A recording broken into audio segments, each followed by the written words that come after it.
Caleb opened his eyes to pain and smoke. His escape pod had slammed into the forest floor of a strange planet. The last thing he remembered was the ship shaking, alarms blaring, and then darkness. Now his body ached, and his suit was torn. Pieces of metal were scattered around him, but the screen on his wrist flashed red a warning. All tech was shutting down. He sat up slowly, looking around. Tall trees reached into the sky.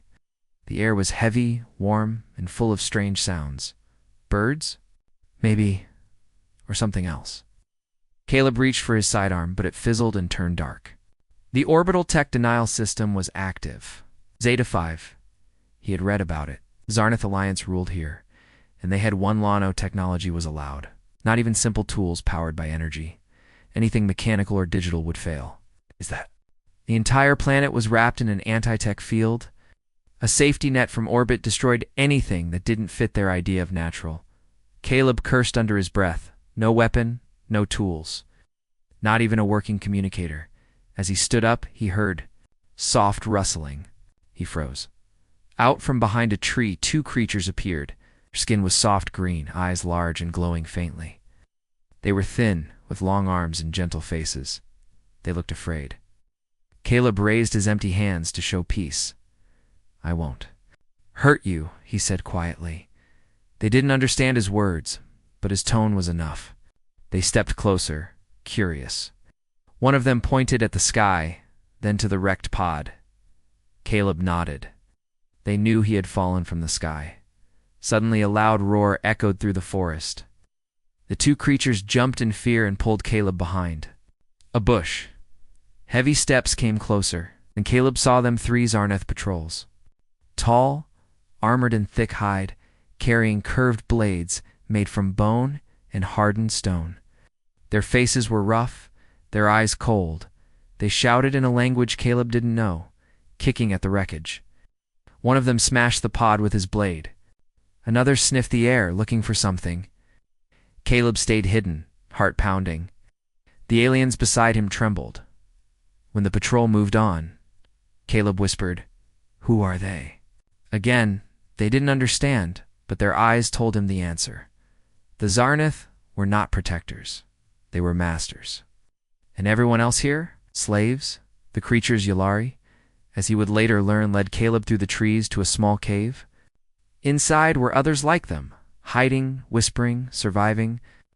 They offered Caleb a drink from a carved wooden bowl. It tasted bitter, but cooled his throat. They spoke in soft clicks and tones. Caleb listened. He couldn't understand the words, but the meaning was clear. They were afraid, and they were helpless. The Yalari had no weapons, no strength, and no hope. Their tech had been taken long ago. Their stories told of a time when they had machines and cities. Now, all that remained were memories and fear. The Zarnath ruled by muscle and fear. They didn't need guns or lasers, they used raw power. Caleb looked at his empty hands. He had trained for survival. He had trained in forests, deserts, and broken lands. But never like this. No fire starter. No knife, nothing. Still, he wasn't ready to give up the next morning. Caleb left the cave and walked into the forest alone. He searched for sharp stones and dry sticks. He rubbed them together until his fingers blistered. After hours of trying, he saw a spark, then smoke, then a flame. It was small, but it was fire. He smiled. Over the next few days, he built more. He shaped a stone into a blade. He tied it to a thick stick with vines. The Yalari watched him with wide eyes. They whispered as he carved bone into an arrowhead and shaped wood into a bow. It was crude, but it worked. One evening, Caleb heard screams nearby, grabbed his spear and ran toward the sound. A young Yalar was trapped under a fallen tree. A Zarnath patrol was coming. Caleb could hear the heavy footsteps. Without thinking, he set a trap. He tied thick vines between 2 trees and placed sharpened sticks in the ground.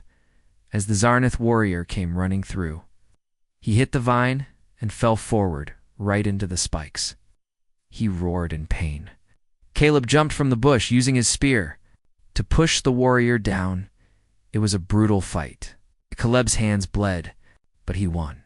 The young Yellari was saved. That night, Caleb sat by a fire while the Yellari brought him food, roots, berries, and cooked meat. They touched his hands with awe. They called him something he didn't understand, but it sounded like respect. He didn't need tech. He had fire, stone, bone, and willpower. The days passed. Caleb made more tools. He showed the Yellari how to sharpen stones, how to build traps, how to use slings. At first, they were clumsy, but they learned fast. Their fear turned into curiosity. Their sadness turned into quiet strength.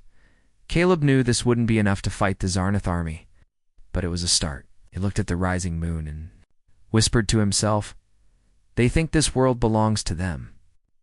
Let's see how they handle a human without tech." Or far above, the orbital systems watched. But there was no energy spike, no weapon signature. Nothing to trigger a strike.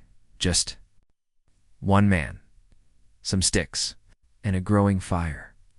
Caleb woke before the sun rose. He moved through the forest quietly, his bare feet soft on the damp ground.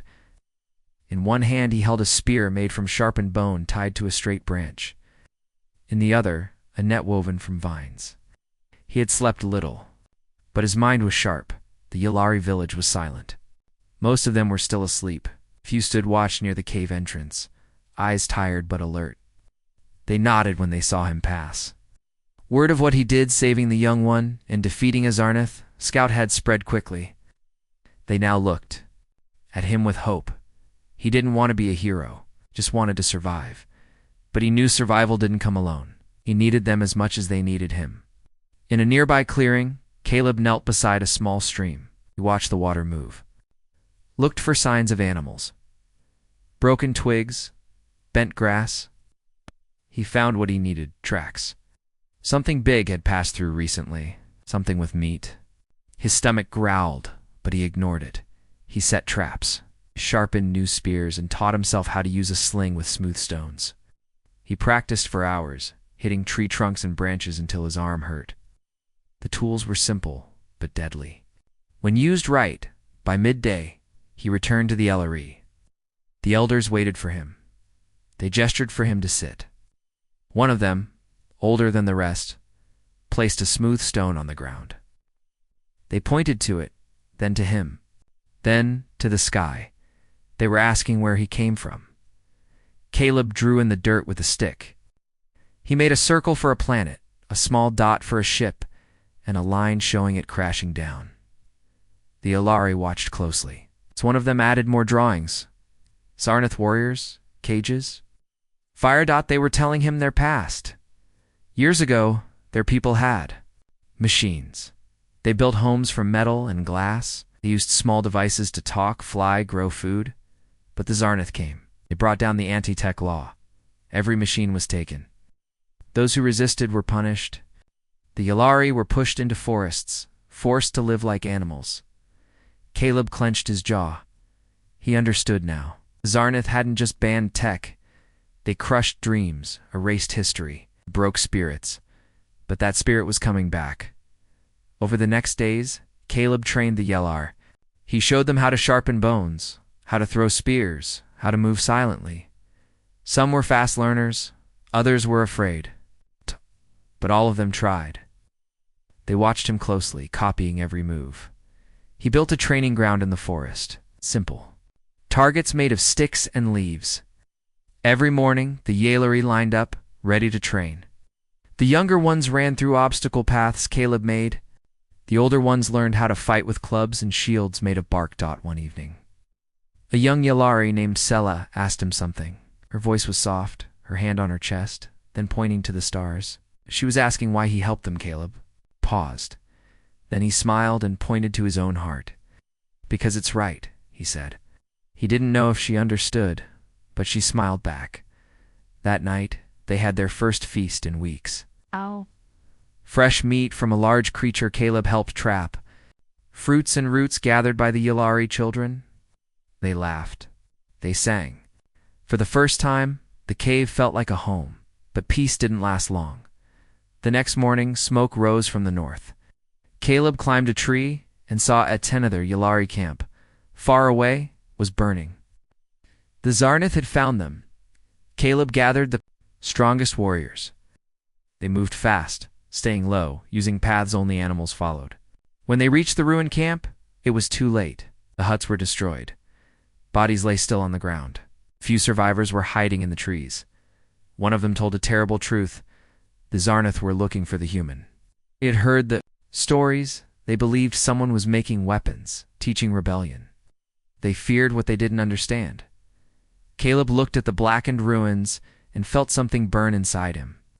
Not just anger, determination. He led the survivors back and began preparing.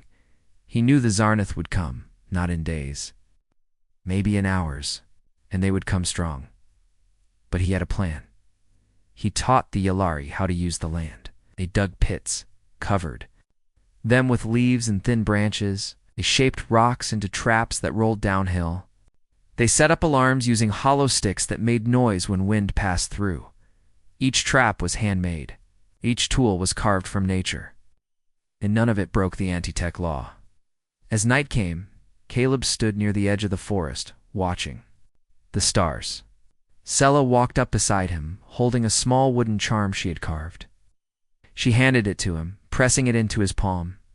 He opened his hand. It was shaped like a human face. His face. He looked at her, surprised. She simply said, "Bone Warrior." He didn't know where the name started, but it was spreading. He had become a symbol. A human who needed no machines. Who fought with stone and fire. When the Zarnath came, they expected fear. What they found was resistance. From behind trees and bushes, the Yalari struck. Rocks flew from slings. Sharpened stakes burst from hidden traps. Nets dropped from trees, tangling legs. Zarnath warriors roared, confused by the ambushes. Caleb moved through the fight like a shadow, took down one patrol leader with a thrown spear. Another fell into a pit and was knocked out with a heavy stone. The battle was not clean. It was rough, wild, but it worked. The Zarnath fled, dragging their wounded. They left behind broken weapons and shattered pride. When the sun rose, the forest was quiet again. The Yalari stood together, not as victims, but as warriors. Caleb stood among them. Blood on his hands, but a fire in his heart. He had no tech, no army, no map, but he had people who believed. And the forest now whispered a new truth, no matter the rules, no matter the law, you cannot stop the will to fight back. Days passed since the ambush. The forest remained quiet, but the silence felt heavy. The Zarnath had not returned, but Caleb knew they would. They were not used to defeat. They would not forget what happened. Inside the cave, the Yalari were changing. They no longer moved with fear. They stood taller, their eyes brighter. They trained every morning. The young ones helped shape new weapons. The older ones taught stories of their past, stories that once made them cry, but now gave them strength. Caleb walked through the training area, stopped to watch Sela showing to children how to throw spears. She was patient, smiling, correcting their grip gently. He felt proud. This wasn't just a camp now, it was a school, a home, a place of hope. He had taught them what he could. Now they were teaching each other still, couldn't rest. He called together the strongest fighters Yalari, and a few from another species who had joined them. The Dralic, small but fierce lizard-like beings. They had sharp claws and quiet steps perfect for scouting. Together they planned to learn more about the enemy. Caleb led a small team through the forest, deeper than they had gone before. They moved carefully, avoiding open paths. After 2 days of walking, they found something new, a Zarnath outpost, hidden between two cliffs. It was larger than anything they'd seen. Dozens of warriors, cages full of prisoners, and strange stone structures. They watched from high in the trees. Caleb counted patrols, guard changes, and storage huts. He saw maps on a wall and something that looked like a command tent made of thick hide and bone frames. At night, they crept closer. Caleb and 2 Drelic crawled through tall grass right up to the edge of the camp. They listened to the guards. One of the Drelic could speak some Zarnath language and translated, "They talk about the human. he whispered. They say he is a ghost with fire. They call him the Bone Maker. They are afraid. Caleb almost smiled. Fear was a weapon too. They returned with the information. Back at camp, Caleb drew the outpost on the ground with a stick. The warriors gathered around, pointing, asking questions. We can't attack them head on, Caleb said slowly. But we can make them bleed, and we can free those prisoners. He split the fighters into 3 groups. The first would create distractions, fires, traps, and false attacks. The second would sneak into the cages and break them open. The third, led by Caleb, would go after the command tent and destroy the maps. The next night, moved. Fires broke out on the west side of the outpost. Alarms rang. Zarnith guards ran toward the flames, shouting orders. While they were distracted, the second group crawled under the outer fences and cut open the cages. Scared and weak prisoners stumbled out, helped by strong yellowy arms. Inside the command tent, Caleb found wooden maps and carvings showing other camps and routes. He poured oil on them and lit them with a torch made from dry grass. Flames climbed fast. Before leaving, he left behind a simple message scratched into the dirt in their language by one of the Dralic scouts. The forest belongs to us now. They vanished into the trees. By dawn, the outpost was in chaos. Prisoners gone, supplies stolen, plans destroyed. The Zarnith shouted in rage, but their enemy had no name. No face, just whispers and smoke. Caleb returned with his team, tired but alive. The rescued prisoners wept with joy. They had given up hope, but now they were safe. As the sun rose, the forest echoed with quiet songs, not of sadness, but of thanks. Days later, more came. Word of the Bone Warrior had spread. Other species beaten, hiding, alone now walked into the forest to join him. They brought stories, tools, and knowledge. Caleb listened to them all. He met a tall creature named Varric from a desert land. Varric had once been a builder, skilled with stone and clay. With his help, the forest camp grew stronger. Walls made of packed mud rose around the training area. Ovens were built from clay to cook better meals. Even simple baths were added, fed by water from nearby springs. We were weak alone, Varric said one night, sitting by the fire. But together we remember who we are. Caleb nodded. Felt the same. He began drawing on walls symbols, plans, memories. Not with tech, but with crushed berries, ash, and clay. These were their history now, not forgotten, but written again by hand. The camp no longer hid in fear, prepared, but with growth came risk. More eyes, more noise, more signs of life. One day, a scout returned, breathless. Zarnith are coming, he said. A large force, bigger than before. Caleb gathered the leaders. We won't run, he said, but we won't fight them like they expect. We use the forest. We use the land. We break them piece by piece. They dug hidden tunnels, built narrow bridges high in the trees, shaped stones into caltrops, and scattered them on paths. Soaked logs in thick sap to set them on fire and roll them downhill. Each fighter had a job. Each trap had a purpose. When the Zarnith force arrived, they moved in lines. They had strong armor, big weapons, and loud voices. But the forest didn't. Caredot rocks fell from above. Nets snapped tight around their legs. Spikes rose from the ground. Fire rained from the trees. Panicked, the Zarnith split up only to get lost in paths that led to more traps.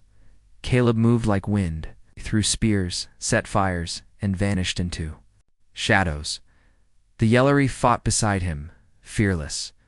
They were no longer prey. By nightfall, the forest was quiet again. The Zarnith survivors limped away. They had come to crush a camp. Instead, they left in fear. Whispering a new Namebone warrior of the wilds, Caleb sat by the fire that evening, holding the charm Sela had given him. The forest around him was alive with laughter and stories. No tech, no machines, just heart, fire, and stone. And slowly the world was changing. The forest was calm, But Caleb knew that calm never lasted long. After the last battle, scouts reported that Zarnith war leaders were angry. They'd lost many warriors, and their pride had been shattered. Now they were preparing something worse. Not just a group of fighters, but trained hunters. Old veterans who had survived many battles. These hunters did not walk in loud lines. They moved like shadows, used old tricks, and carried weapons made with sharp crystal and stone blades shaped like teeth. They didn't fear the forest. They had been trained for it. Caleb sat by the fire, thinking deeply. He wasn't worried about the camp being attacked head-on. He was worried about these new hunters slipping past the traps, finding the weak spots, and breaking their spirit from the inside. He gathered the leaders against Sela, Arek, and 2 Dralic scouts named Noru and Teak. They sat in a circle, drawing plans on the ground. These new ones. They are not like before, Caleb said. They'll move quiet. They'll strike fast. We need to be faster. Varek spoke first. Then we change how we defend. Like the move like ghosts. No, Caleb said. We fight like us, but smarter. He made a plan. Instead of waiting for the hunters, they would trick them. Caleb and a small team would leave the camp and set up a false trail. They would make it look like the human had run off, injured and afraid. They would lead the hunters away from the camp and into a trap made just for them. Sela grabbed her. Spear, I'm coming with you, she said. Caleb smiled. I hoped you would. They left at dawn. The forest was quiet, the air cool. Caleb, Sela, and 3 others moved quickly, but made sure to leave broken branches and footprints behind. They placed bits of cloth torn from Caleb's old suit, smeared with berry juice to look like blood. They left signs that looked like panic behind. Them, Noru, and Teak followed in secret, watching for the hunters. By the second night, they saw signs, deep prints in the mud. Cut vines that weren't made by animals. The hunters were following. Caleb led the group into a narrow valley. It was full of cliffs and fallen logs, perfect for traps. They worked quickly, tying ropes, sharpening sticks, hiding underbrush with leaves. Sela placed alarms made from dried seed pods that cracked loudly when stepped on. They didn't have long that night. They didn't sleep. They waited, hiding. In trees and shadows, just before dawn, they heard it, a soft rustle. Then silence. Then a single snap. Caleb signaled with his hand. Wait, more sounds. Footsteps, breathing, a low growl. Then, first trap, triggered a falling net. Caught one of the hunters mid-step. He screamed, but another Zarnith cut the net before Caleb could reach him. They were fast. Sela threw a spear from above, hitting one in the shoulder. Caleb dropped down with a club and hit another square in the chest. Noru and Teak jumped from the trees, slashing with stone knives. The fight was short, but brutal. 2 hunters escaped. 2 were captured, tied with vines. One was injured and later died from the wounds. Caleb stood over the captured ones, their eyes full of hate. He didn't speak their language, but he could see it. They weren't afraid of death. They were afraid of him. You lost, Caleb said softly. Not because of fire, but because of machines, because of people who won't kneel anymore. They brought the prisoners back to camp. The others stared in shock. It was the first time a Zarnith hunter had been caught. The prisoners refused to speak, but their presence said enough. Even the strongest of the Zarnith could be beaten, but the victory came with a price. One of their fighters, a quiet young Dralic named Keza, had been wounded in the leg.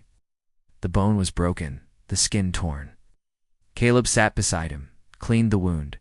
With boiled water and tied splints made of wood and bark, Keza smiled weakly. It was worth it, he said. Sela sat nearby, holding his hand. You're brave, she said. For days, Caleb watched over the camp's defenses. He had fixed old traps, taught others how to make stronger nets, and helped Varek build a lookout tower from thick tree trunks. They used clay to coat the wood, making it strong even in rain. Then came the message. A lone creature entered the forest, a messenger from another enslaved race. It's called the Irani, tall, thin, with pale skin and glowing eyes. The Irani were once powerful, known for their songs that could calm storms. But the Zarnith had taken their voices, cutting their tongues. This one wrote on a stone board, We heard the stories. We want to help. Caleb nodded. Then you're welcome here. The camp grew again. More hands, more voices, more skills. The Irani taught the Yalari how to use sound signals, bird calls, tapping stones to speak from far away. They used drums. Made from hollow logs to warn of danger, the forest had become a city.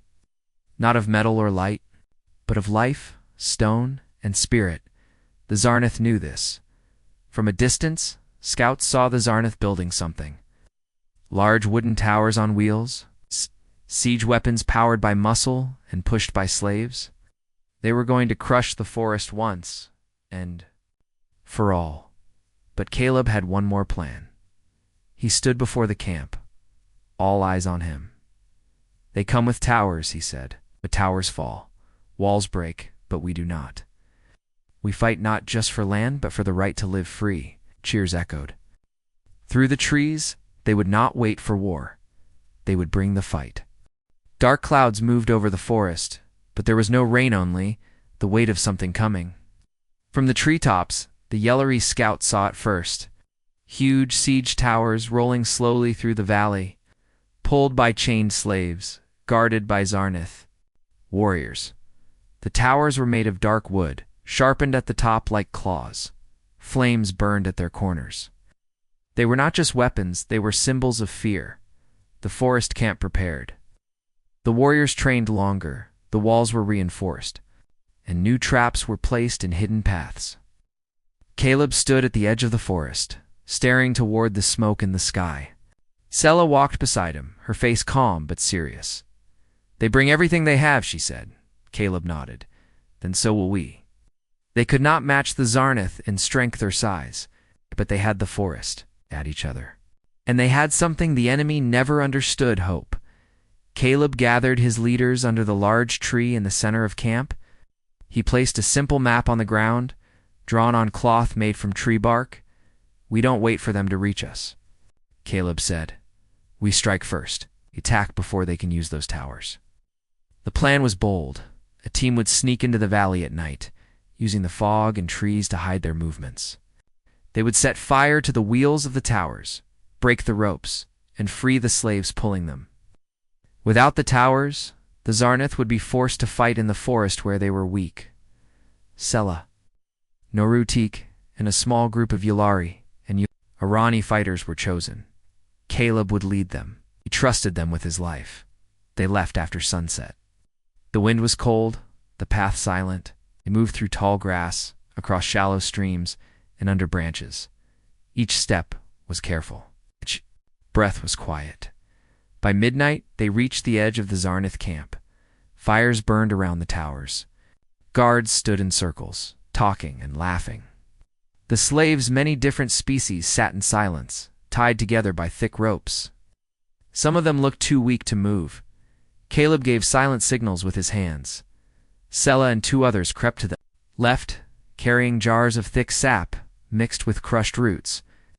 It burned fast, even without fire. They spread it on the tower wheels. Tik and Naru moved to the right, where the slaves were kept. They used sharpened bone knives to cut the ropes. One by one, the prisoners looked up with wide eyes. Noru placed a finger to his lips. No sound. Suddenly, a loud crack echoed through the air. One of the guards had stepped on a hidden seed pod. It popped like thunder. The camp exploded into shouts. Now, Caleb shouted. Fire arrows flew from the forest edge. The towers lit up in orange flames. The sap caught fast, and the wooden wheels cracked under the heat. Slaves ran, guided by Orani hands. Stella threw a burning stick at the nearest pile of supplies. The fire spread quickly. The Zarnath warriors tried to respond, but chaos was everywhere. Some ran into their own traps. Others slipped on wet roots. Caleb struck down a guard with his club and pulled a young prisoner to safety. Within minutes, the siege towers were no more than ash and smoke. The forest team retreated, running fast through the trees. Behind them, the Zarnath camp burned, and loud horns sounded into the night. The message was clear. The Zarnath had failed again. Back at the forest camp, The returning team was welcomed like heroes. The freed slaves wept. They had been lost, forgotten. Now they had a second chance. A tall prisoner named Drail stepped forward. His skin was pale gray, and his voice was deep and slow. "You are the human?" he asked. Caleb nodded. "I fought wars before the tech ban," Drail said.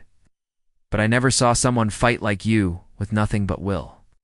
"You're free now," Caleb said. "You can rest." "No," Drail said. "I can fight." Caleb smiled. "Then you're one of us."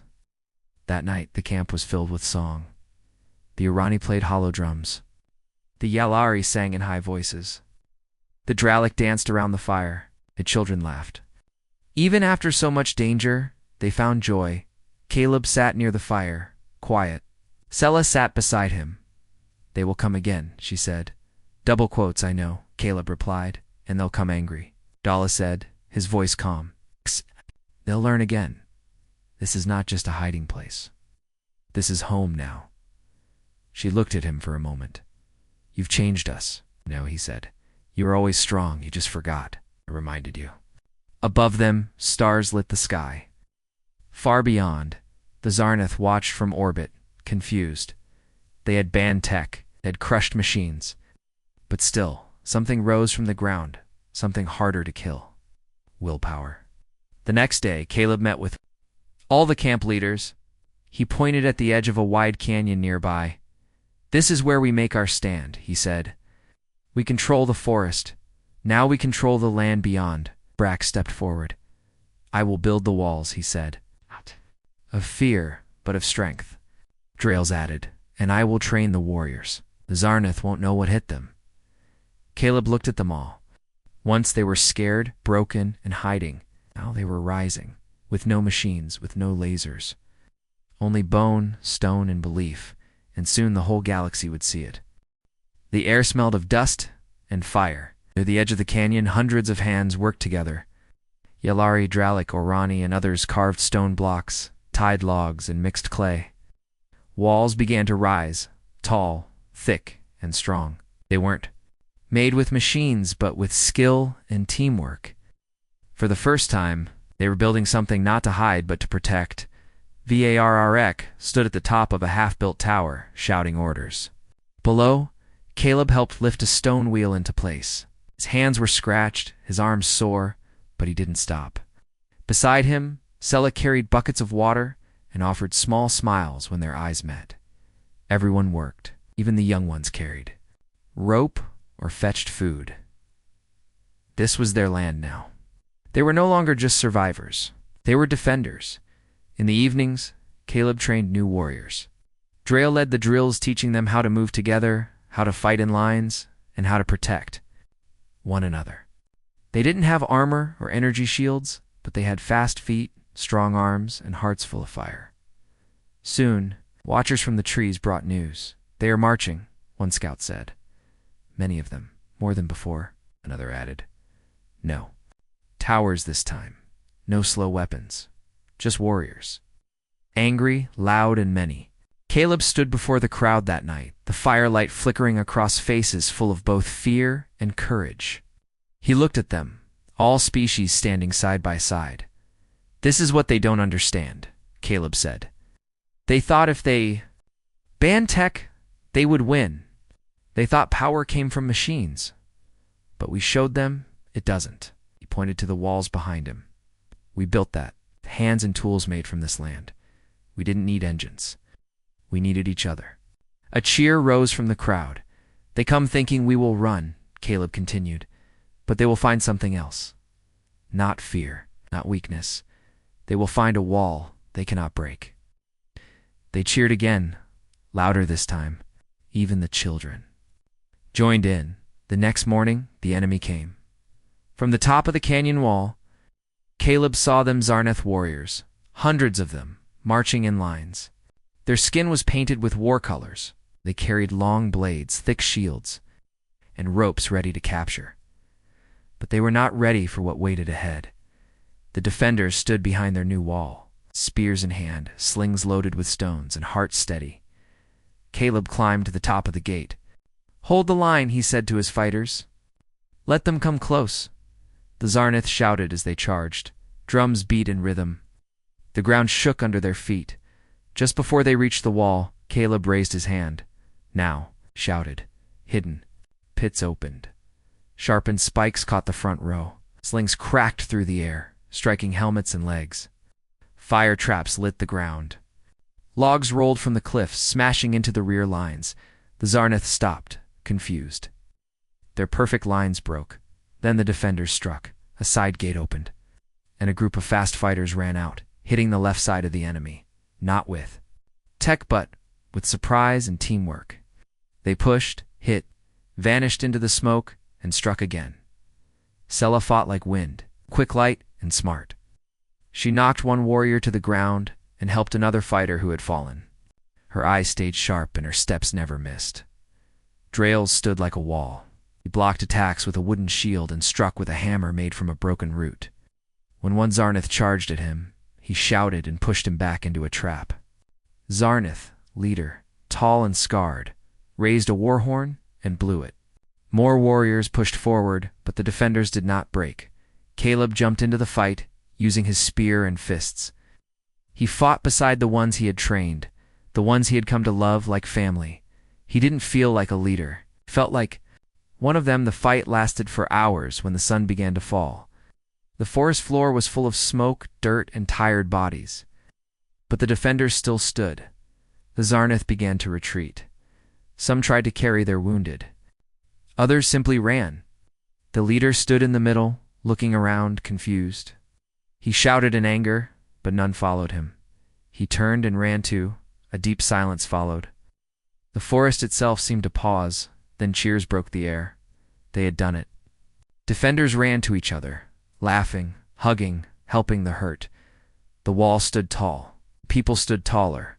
Caleb leaned on his spear, his chest rising and falling with heavy breaths. Sela came to him, her arm bleeding, but her smile strong. Did it, she said. He looked at her and nodded. No, you did it, all of you. The camp became a celebration. That night, under the stars, drums were played louder than ever. Food was shared, songs were sung, and no one felt afraid. A messenger arrived from far beyond the forest, a small alien, with silver skin and bright eyes.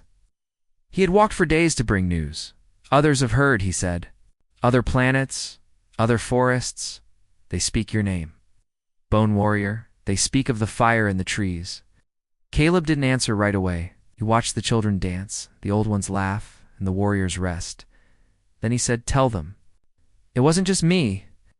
Tell them what happens when people stand together. The messenger nodded and left with the story. A story that would reach the stars. No machines, no tech, just truth, and that was enough.